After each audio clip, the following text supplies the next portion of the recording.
Hey, this is Briar with Golden Trout Designs, and if you want to learn how we take this logo from a company and turn it into a finished wood-burned product, then stay tuned. We've got some tips and tricks on how we do this.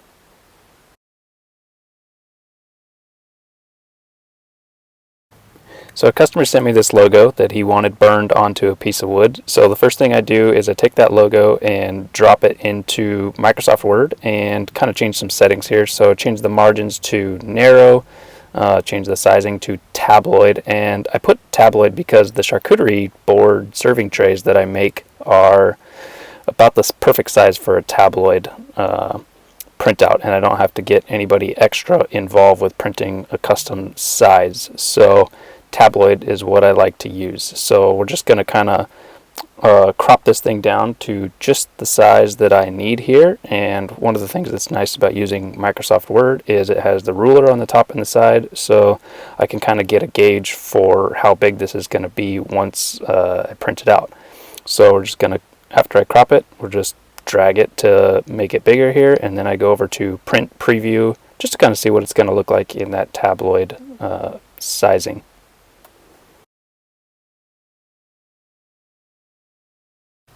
And I don't have a printer at home, so I run down to my local FedEx and print this thing out. Like I said, I just use their like do-it-yourself type printers, so I don't have to get anybody else involved because they have a special fee that they charge you for using anything custom there. So I just go to the printer settings, change it so that it prints out in landscape and in the size.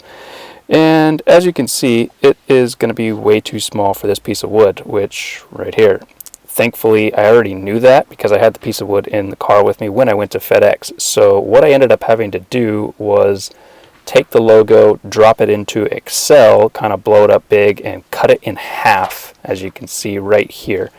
So I cut it in half. That was the only way that I was going to be able to print it still on a tabloid size photo and make it fit. And I was kind of guessing on the sizing. I got pretty lucky because this thing just barely fits on this piece of wood.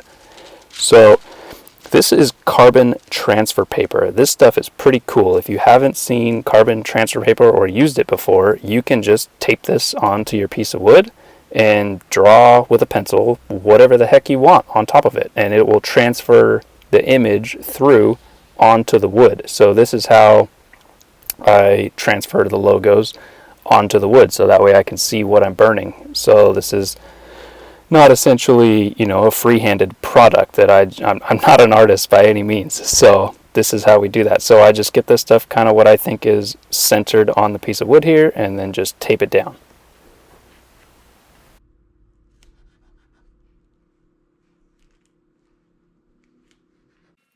And now that we have that taped down, let's just go over and kind of darken up these lines on the outside just a little bit so that I can see what I'm working with a little bit better once it's on the wood, because blowing this logo up to this size, some of the sections got a little pixelated, so I wanted to kind of have nice, crisp, clean lines to work with. So tape those lines down, tape it together. I don't know why I didn't just cut out the diamond shape now. As I'm watching this back, that probably would have made things way easier for later on in the video. But anyways, I just traced this out. That part that I'm tracing right there is actually what the cutout line is going to be. So I should have just cut it out now. But as you'll learn, I made several mistakes throughout this video. So part of woodworking, there's a lot of trial and error. And now we're just going to test fit this onto the piece of wood. So this is where I was just saying, if I had already cut out the diamond shape, I would have been able to much easier see if this thing was going to fit or not. And so just kind of play around with it, see sizing wise, try to see what's centered so that it fits all the way on the piece of wood. Like, I'm going to cut out the diamond around the edge anyways, so it doesn't matter if it's perfectly centered on there, just so long as it all fits. So kind of play around with this a little bit till you get it to something that you like or something that's going to work for you. And then we'll end up taping the logo down on top of that carbon paper.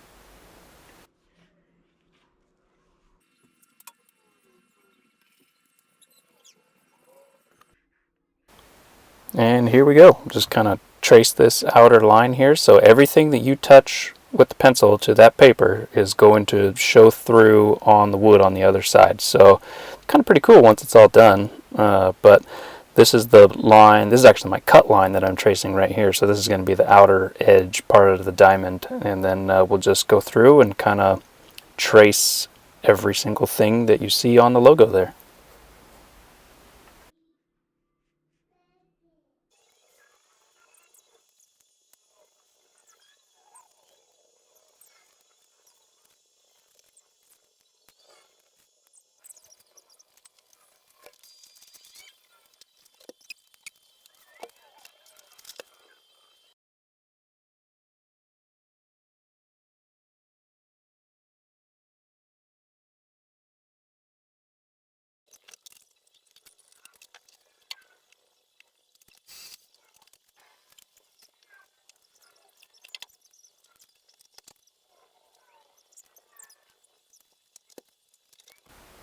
Alright, here's a tip for you. If you're doing anything like this and you're not worried about spending a few extra bucks, I would print in color. As you can see, I print in black and white because that saves me, I don't know, $1, $2, 30 cents, whatever it is. But I print in black and white just to save a little bit of money. But it does make things a little bit harder to see when it's a gray on top of another gray. So you can see my phone out there looking at the original image because that's just me trying to double check to make sure that I'm marking the right lines. So yeah, if you can print in color, I would definitely recommend doing that.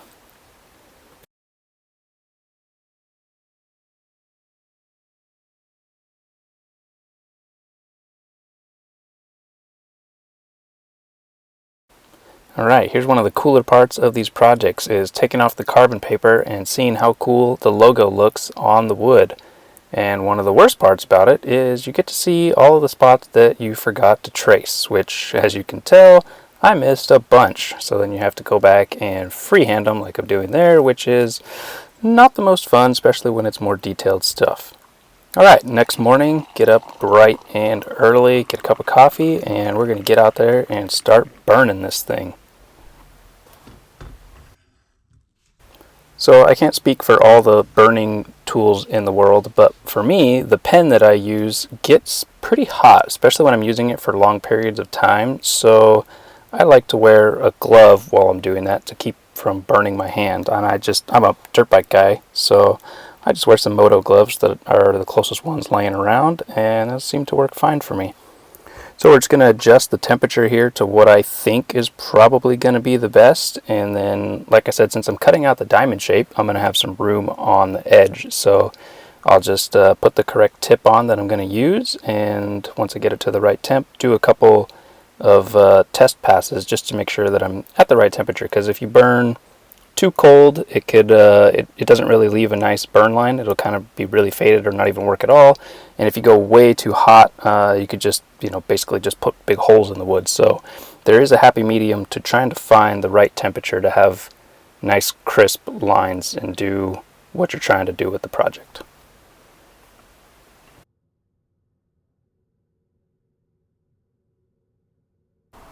So there's lots of different tips that my wood burning tool came with, and I've only ever actually experimented with a handful of them. This is the one that I've found works the best for me for doing long straight passes like that. I use this one and the ballpoint one the most often, but I use the ballpoint one on some of the smaller stuff like the lettering for surfboards that you see right there. Just because the ballpoint can kind of leave a burned hole if you stay in one spot too long, and because it's a much finer point, if I find it harder to make straight lines. So this is the one that I use, but they take some time to kind of get a feel for them. So I would say don't go to your first piece of wood that you're going to burn and use the tip that you think you need. I would experiment with a bunch of them first and kind of see what you think is going to work for you.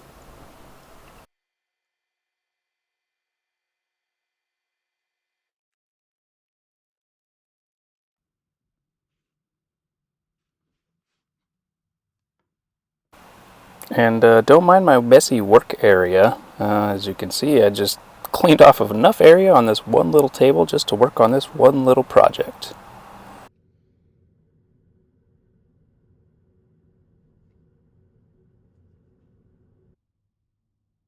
And as you've seen so far, this is really not that hard of a project to do. It's just kind of time consuming. There's quite a few steps involved with picking out the piece of wood, picking out your logo, and putting on the carbon paper, tracing it, which tracing takes a while depending on how intricate your work is. And then like this, I just go little bits at a time. Obviously this is a different bit than the one I was using earlier, but I like doing this style, how I just kind of dab and pick up, because it gives a kind of a textured look. I've done some other projects where I just kind of hold it all the way through, and gives it a little more of a, I don't know what the right word is, but it's more smooth, where this is a little bit more textured, and I think it looks good once it's finally finished. Another thing to note here too is once I start filling this in, going the direction that I'm going, I try to always keep that same exact direction, because if you get too far off or start doing stuff to the side, you can see it, and I don't think it looks very good like that. So I try to keep it looking pretty uniform all the way through. And here is essentially what it looks like before we go and cut it out. Now this customer did request that this be a double-sided sign. He's going to hang it in his bar, I think, so he wanted to be able to use it front and back. So we're going to go ahead and cut out the diamond shape at this point, and then we'll kind of just retrace all of the steps that we've already done and do the same thing on the back side. Of course, I won't bore you guys with that and waste your time, so we'll just skip through all that once we get this thing cut out, and then we will go ahead and skip to the finishing process. And I'm just using my jigsaw to cut this thing out, because with the circular or oval shape that the wood is, I didn't want to use my miter saw or table saw or circular saw or anything like that to cut it out, just because I didn't know if I would get a nice straight cut, which jigsaws aren't usually the best tools for cutting straight. They're actually made for cutting angles. But if you take your time, go really slow, then you can usually cut pretty close to straight lines. I actually cut a little bit on the outside of my line here so that I would have a little bit of room when I was sanding to try to get it nice and flat. And I'm actually just using my table saw as a table to cut this thing out. I have the oval clamped on the back side there to try to hold it still while I'm cutting through this thing.